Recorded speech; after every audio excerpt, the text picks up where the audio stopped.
Welcome to the AHI's 8th and final lecture on the presidency of Franklin Roosevelt. In this lecture, we will cover the last 2 years of his presidency and of the Second World War. The successful landings in North Africa, with which we ended last time, were followed by difficult fighting against Rommel's Desert Army, the invasion of Sicily, the first European territory the Allies retook, and then, most brutally, the more than 2-year campaign up the length of Italy. Churchill had referred to the country as Europe's soft underbelly, but this proved untrue of its mountainous landscape and the Nazi forces' intense resistance. The Battle of the Atlantic was the 3-year struggle to control the seas between North America and Europe, which allowed the U.S. to reliably resupply Britain and the Soviet Union, both of which were dependent on American aid. As early as May of 1941, Roosevelt had written to Churchill, "I believe the outcome of this struggle is going to be decided in the Atlantic, and unless Hitler can win there, he cannot win anywhere in the world." Churchill referred to it as, quote, "this shapeless, measureless peril," and said the Battle of the Atlantic was the only thing that had ever truly frightened him during the war.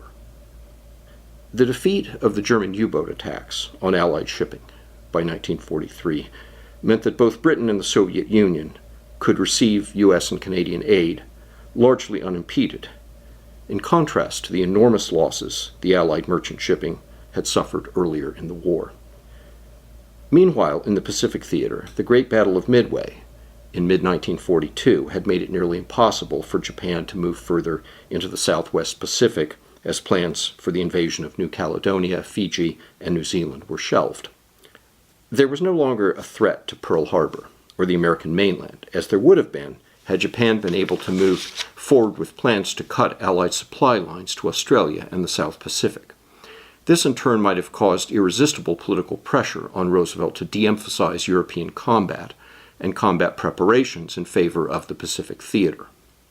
The Japanese had lost 4 aircraft carriers at Midway, plus more than 300 aircraft and many irreplaceable pilots. In that battle, another consequence of the battle was that it allowed a successful island-hopping campaign in which American troops sailed to the different islands the Japanese had occupied and stormed the beaches to gain those specks of land at a bloody cost.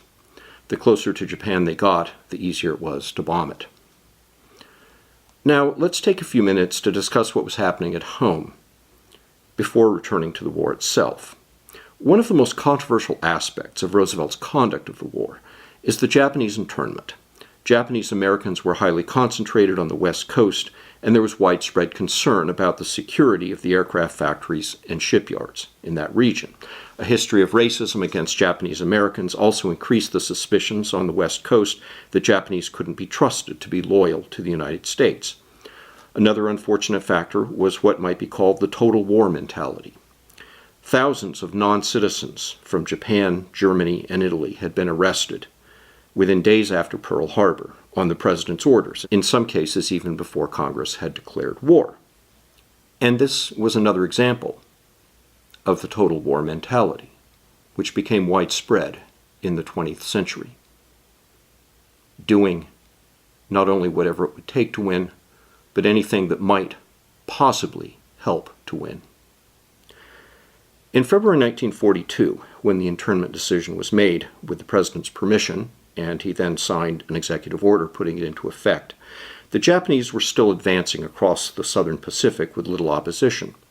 Secretary of War Henry Stimson wrote in his diary that large-scale Japanese evacuation would, quote, "make a tremendous hole in our constitutional system," end quote, but the Japanese, quote, "racial characteristics are such that we cannot understand or trust even the citizen Japanese." He feared that if Japan attained naval dominance in the Pacific, it might try an invasion of the U.S. Reflecting on Pearl Harbor, Stimson added, "The people of the United States have made an enormous mistake in underestimating the Japanese." Accordingly, the Secretary of War recommended that Roosevelt approve the request by General John DeWitt, the defense commander for the western U.S., that Japanese residents be removed from the West Coast. Ultimately, about 110,000 people of Japanese descent, about 70% of whom were U.S. citizens, were removed to internment camps. The mass internment can be seen not only as reflecting bigotry and paranoia toward Japanese Americans, but also as an especially troubling example of a general big government mindset that took hold in the months after Pearl Harbor. Americans soon lived under a regimentation that is little considered in looking back on Roosevelt's 12-year presidency. Basic everyday activities during the war, like driving, were strictly limited, and rationing of almost everything was another harsh reality in these years. Basic laws passed within months after American entry into the war allowed the president to control much industrial activity, and the government's ability to tell firms that wanted government contracts for war-related work, a large percentage of the nation's business sector, how to operate was another major example of wartime statism.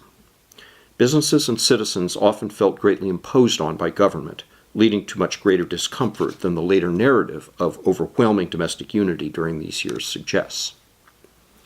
As historian and political scientist Ira Katznelson wrote several years ago in Fear Itself, The New Deal and the Origins of Our Time, a particularly insightful book on mid-20th century American government, the two War Powers Acts passed in the first few months after Pearl Harbor gave the president, quote, more power over American capitalism than he had achieved even during the New Deal's radical moment.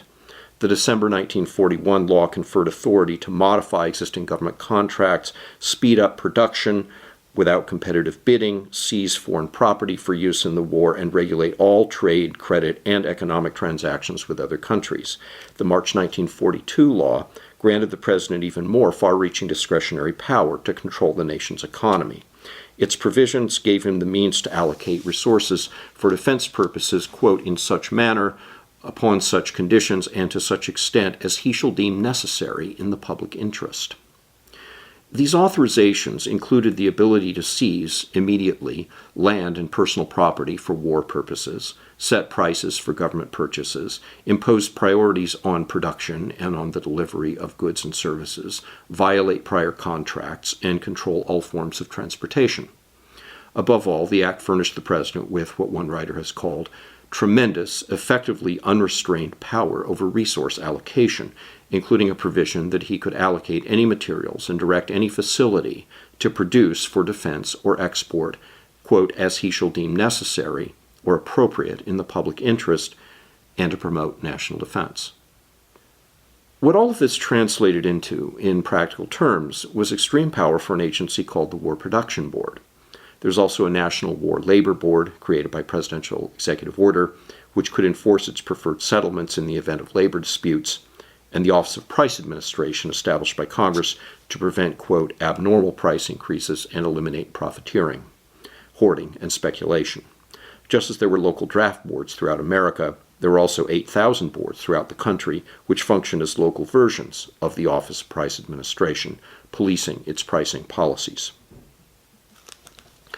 Even greater centralized control over the economy was enacted in the fall of 1942 when Congress passed the Economic Stabilization Act, which gave Roosevelt the power to adjust all prices and wages as he saw fit for the purpose of aiding the prosecution of the war or correcting what the law called gross inequities. To carry out these powers, Roosevelt created the powerful Office of Economic Stabilization. Washington bureaucrats could and did cut off supplies to businesses that didn't comply with the new federal rules and regulations, while employers could not even hire without government's authorization. By the time the war ended, according to Katznelson, the federal government owned a remarkable 40% of the country's capital assets. Even salaries were strictly regulated, limited to $25,000 a year after taxes. The sales of new cars were banned. Income taxes skyrocketed, and exemption levels for them were reduced. As the intellectual historian George Nash later noted, the war had brought a, quote, domestic superstate to America and further success for a philosophy of tax and tax, spend and spend, elect and elect. Another interesting aspect of the war years is the division between the left wing of the Roosevelt administration and the more moderate mainstream of the Democratic Party, which was strongly represented in the administration as well as Congress, despite the president's own sympathy with the left-of-center people who called themselves liberals. An important new addition to the administration's left wing was former Agriculture Secretary Henry Wallace, whom Roosevelt had named as his vice presidential choice in 1940. It also included Mrs. Roosevelt and two of the leading implementers of the New Deal, the president's top aide, Harry Hopkins, and Interior Secretary Harold Ickes.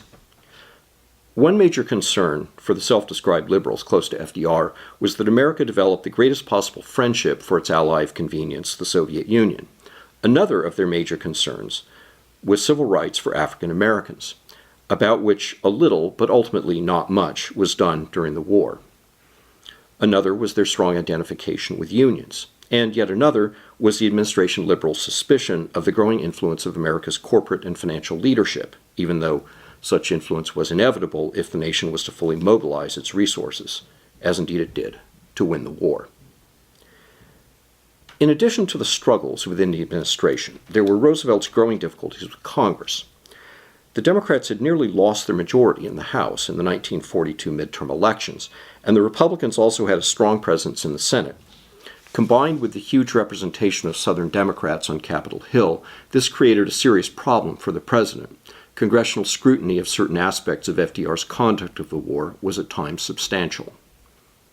One of the most important decisions the president made during the war was his and the Allies' unconditional surrender policy stated at the early 1943 Casablanca Conference. Part of the policy's purpose was to reassure the Soviets, since they were disappointed that there would not be an invasion of the continent in 1943. But it also meant there would be no possibility of ending the war on negotiated terms, no matter what those terms might be, and that more destruction of Germany and more Allied lives rather than less would be required. The origins of the unconditional surrender policy are interesting, as are the reactions to it by many in the U.S. military. Roosevelt was incorrect when he said the unconditional surrender principle had just, quote, popped into my mind at the press conference at the end of the Casablanca Conference. Actually, it may have originated with the State Department committee, which was set up to discuss post-war foreign policy aims. When the committee's chairman told Roosevelt that it was inclined to recommend unconditional surrender, Roosevelt said he fully agreed. Churchill and General Eisenhower seem to have been troubled by at least the public announcement of the policy. Major General Ira Eaker, commander of the 8th Air Force, later recalled, "Everybody I knew at the time when they heard this said, 'How stupid can you be?' All the soldiers and the airmen who were fighting this war wanted the Germans to quit tomorrow. A child knew, once you said this to the Germans, they were going to fight to the last man." Unconditional surrender also meant that Roosevelt would be uninterested in dealing with the German resistance, which was plotting a coup against Hitler. In any case, at whatever cost, it did mean unconditional and undisputable military defeat for America's enemies. "It is of the utmost importance," Roosevelt said late in the war, "that every person in Germany should realize that this time Germany is a defeated nation." Among the other major questions about American policy during the war are the different endgame scenarios and the great might-have-been that is associated with them. Was the Soviets' decade-long control of Eastern and much of Central Europe inevitable? There's been much criticism of Roosevelt and Allied Commander General Eisenhower for not prioritizing the eastward movement of Allied troops. Had this been done, the U.S. and Britain might have been in a better position to minimize future Soviet control in these parts of the continent. But the feasibility of their options is not clear. At issue were the possibility of a drive into German-controlled Austria from the south and the possibility of a faster drive toward Berlin and Prague from the west. The first of these, the movement of troops through a mountain pass called the Ljubljana Gap, at the northern tip of what became Yugoslavia, raises the question of whether large numbers could have moved through the gap in the face of intensive and skilled resistance by the many German forces. The very difficult terrain would also have meant an extremely difficult supply line for the Western troops, even if they had reached Austria in large numbers. In addition, it would have been difficult for Roosevelt to delay the augmentation of U.S. troop strength in the Pacific theater that would be needed to quickly defeat Japan. He had already told Churchill in June of 1944 that he could not politically survive even a slight setback in Operation Overlord, the invasion of northern France that was about to begin on D-Day, if large numbers of Western troops had been sent instead to the Balkans, and that fact were known to the American people. Roosevelt had insisted on Overlord despite Churchill's continued doubts. had it been postponed for another year until 1945, the damage to Britain by V-2 rockets, which the Germans launched from occupied France, Belgium, and the Netherlands, would have been even worse, and perhaps not survivable. It is also not clear that the Americans could have gotten to Berlin before the Soviets at all, or if they did, that they could have done it without enormous casualties. Eisenhower believed that taking Berlin first was not worth it, especially given that joint occupation of the German capital by the Western Allies and the Soviets had already been agreed to. Finally, there was the question of how much territory the U.S. could hold for how long after the war. Americans wanted the boys home. At the opening session of the Yalta Conference with Stalin in February 1945, Roosevelt said the U.S. could not keep a large army in Europe after the war ended, or even occupy Germany for more than 2 years. A year before Yalta, in March of 1944, the president had said America was, quote, fighting to make a world in which tyranny and aggression cannot exist. A world based upon freedom, equality, and justice. A world in which all persons, regardless of race, color, or creed, may live in peace, honor, and dignity. Ultimately, the war's results, great though they were, fell short of that extremely high standard. Another question about U.S. policy in the later years of the war involved the extent of our bombing. Much of it was aimed at the destruction of entire cities in order to break the German and Japanese populations' morales. Although much of Germany was destroyed by early 1945 by American and British bombers, it still took an invasion of the country to bring about its surrender. In contrast, there was no invasion of Japan, an undertaking that would have cost enormous numbers of American lives. This was due not only to the atomic bomb, and probably also to the Soviet Union's eventual entry into the Pacific War at the last minute, but also to the fact that the Army Air Force had intensively bombed Japan long before the atomic weapon was completed, demonstrated to work, and dropped on Japan almost immediately thereafter. The firebombing of Tokyo in early 1945, which destroyed more than 16 square miles of the city, has been called, quote, the greatest single disaster incurred by any enemy in military history. The total damage was even greater than that in Hiroshima and Nagasaki from the A-bomb, with, quote, more casualties than in any other single military action in the history of the world. A Western-born priest at a university there later recalled how, quote, a hot, swift wind began to blow from the rim of the blast toward its center. A twisting wind, which spread the flames very quickly, he said. Thus, everywhere the people ran, there was fire, in front of them and in back of them, and closing in on them from the sides, so that there were only a very few who escaped. Japanese records indicated that more than 250,000 buildings, or more than 1/4 of Tokyo, were destroyed, and more than 1 million people left homeless. It took nearly a month to remove all the dead from the ruins. According to the official casualty toll, more than 83,000 residents died and nearly 41,000 were wounded. 2 days after the firebombing of Tokyo came the firebombing of the city of Nagoya, followed quickly by massive raids on Osaka, Kobe, and Nagoya for a second time. At that point, the incendiary material with which to wreak destruction had temporarily run out. The B-29 bombers went back to work on Japan several weeks later after the invasion of Okinawa. By mid-June, the nation's 6 major industrial cities were in ruins. The bombing continued for the whole time, up to the dropping of the 2 atomic weapons on August 6th and 9th. One thing we are never likely to know about World War II and President Roosevelt is the extent to which his failing health, including possibly failing mental abilities, may have affected his decision-making in the last half year or more of his life. But in any case, it is hard to disagree with Republican Senator Robert Taft, one of FDR's chief domestic critics in his later years, who said, "The president's death removed the greatest figure of our time at the very climax of his career, and shocks the world, to which his words and actions were more important than those of any other man. He dies a hero of the war, for he literally worked himself to death in the service of the American people." Although Roosevelt's death by a massive stroke on April 12, 1945, less than a month before the German surrender, was not surprising to any knowledgeable official, it was a powerful jolt to the American people. As historian Eric Larrabee later wrote, for many of the young men and women in the armed services, he was the president, the only one they had ever been consciously aware of.